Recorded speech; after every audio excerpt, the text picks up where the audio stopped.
നമുക്ക് സിഹിർ ബാധിച്ചിട്ടുണ്ടോ എന്നറിയാൻ. ഇത് മാത്രം ചെയ്താൽ മതി. നമുക്ക് സ്വന്തമായി ചെയ്യാം. ആരുടെയും ഒരു ആശ്രയം വേണ്ട. സിഹിറുണ്ടെങ്കിൽ അത് സത്യമായി കാണിച്ചു തരും. അതിനാവശ്യമുള്ളത് ഒരു ഗ്ലാസ് വെള്ളം മാത്രമാണ്. ആ വെള്ളം നമ്മുടെ ചുണ്ടോട് ചേർത്ത് പിടിച്ച് നാം ഓതുന്നതിൻ്റെ കാറ്റ് തട്ടി ആ വെള്ളം ഇങ്ങനെ ഇളകണം. അതേ രൂപത്തിൽ പിടിക്കണം. അങ്ങനെയാണ് ഈ പറയുന്ന കാര്യങ്ങളെല്ലാം ഓതേണ്ടത്. ആദ്യം 7 പ്രാവശ്യം ഫാത്തിഹ ഓതുക. അതിനുശേഷം ഈ ആയത്ത് 17 പ്രാവശ്യം ഓതുക. ബിസ്മില്ലാഹിർ റഹ്മാനിർ റഹീം.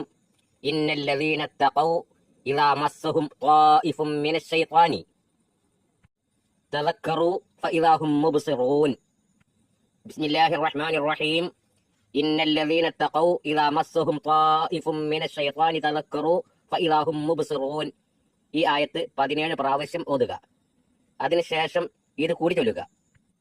ബിസ്മില്ലാഹിൽ വാഹിദിൽ അഹദ് അൽ ഫർദിസ് സ്വമദ് അല്ലദീ ലം യലിദ് വലം യൂലദ് വലം യകുൽ ലഹു കുഫുവൻ അഹദ്. അതിനുശേഷം ഇതുപോലെ ചൊല്ലുക. സഅൽതുക യാ ഹാദൽ ജസദ് സഅൽതുക യാ ഹാദൽ ജസദ് സഅൽതുക യാ ഹാദൽ ജസദ് അൻ തുൽഹിറ മാ ഫീക മിൻ സിഹ്ർ വഅൻ തുഖ്രിജഹു മിനൽ മഖ്റജിൽ മുഅ്താദ് ഫീ ഹാലി സിഹ്ഹതി വൽ ഇഅ്തിയാദ്. ഇതേ പ്രകാരം ഓതാനുള്ളതെല്ലാം ഓതി ഈ ചൊല്ലാനുള്ളതെല്ലാം ചൊല്ലിയതിനു ശേഷം ആ വെള്ളത്തിലേക്ക് ഇസ്ഫി ഇസ്ഫി ഇസ്ഫി എന്ന് 3 പ്രാവശ്യം പറഞ്ഞ് ഊതുക. ശേഷം ആ വെള്ളം കുടിക്കുക. വെള്ളം കുടിച്ചാൽ ഉടൻ തന്നെ ആ വ്യക്തിക്ക് മൂത്രമൊഴിക്കാൻ ഉണ്ടാവുകയോ അല്ലെങ്കിൽ കാഷ്ടിക്കാൻ ഉണ്ടാവുകയോ ചെയ്യും. എന്നാൽ ഉറപ്പിക്കാം, ഈ വ്യക്തിക്ക് സിഹിർ സംഭവിച്ചിരിക്കുന്നു, സിഹിർ ബാധിച്ചിരിക്കുന്നു, അല്ലെങ്കിൽ പൈശാചിക രോഗമാണ് ഇദ്ദേഹത്തിന് എന്ന് ഉറപ്പിക്കാം. ഇത് കണക്ക് നോക്കി എന്തെങ്കിലും വിളിച്ചു പറയുന്നത് പോലെയല്ല. ഇത് സിഹിറുണ്ടെങ്കിൽ സത്യമായി മുജറബായി ശരിക്കും ഈ പറയുന്ന 2 ലക്ഷണങ്ങളിൽ ഏതെങ്കിലും ഒരു ലക്ഷണം ഉണ്ടാകും. ഇല്ലെങ്കിൽ ഈ ലക്ഷണങ്ങൾ ഉണ്ടാവുകയില്ല. ഈ ലക്ഷണം കണ്ടിട്ടില്ലെങ്കിൽ ഇദ്ദേഹത്തിന് സിഹിറില്ല എന്ന് ഉറപ്പിക്കാം.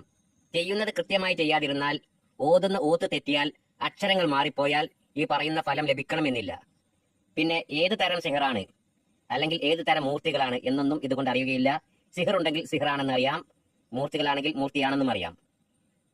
ഇന്ന തരം സിഹിറാണ്, ഇന്ന മൂർത്തിയാണ്, അതെല്ലാം വേറെ തരം നോക്കേണ്ടതുണ്ട്. ഞാൻ ചെയ്യുന്ന വീഡിയോകളിൽ നിങ്ങൾക്ക് വല്ല സംശയമുണ്ടെങ്കിൽ നിങ്ങൾക്ക് വിളിച്ച് ചോദിക്കാം. ഇത് എങ്ങനെയാണ് ചെയ്യേണ്ടത്, ഇതിങ്ങനെയല്ല ഓതേണ്ടത്, ഇതിൽ വല്ല തെറ്റുണ്ടോ, ഇതുപോലെ വല്ലതും ചോദിക്കാം.